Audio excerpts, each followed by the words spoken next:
So that's it. ZForce works awesome in the snow.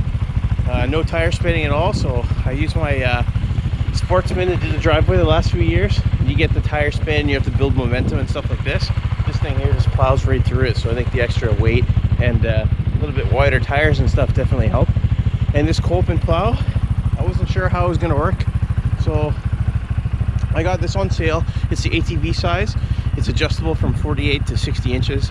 I got it on sale at Canadian Tire for 350 bucks. I knew there's a good chance it wasn't going to fit on the frame of the ZForce because it was made for an ATV, but I made it work.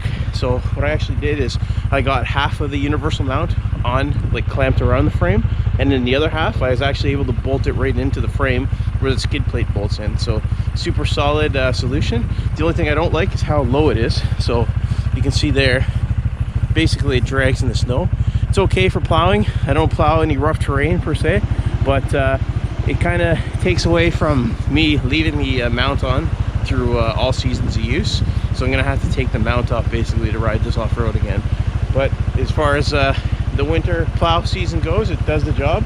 It does really well. I didn't bother putting it on my Sportsman. This thing's great. A little bit of shelter from the elements for the roof and the bit more coverage in front here. And you saw my Terex, my Kawasaki Terex, the track thing. That's gonna be my recreational rider in the winter anyway, so it works for me. All right guys, thanks for watching. See you next time.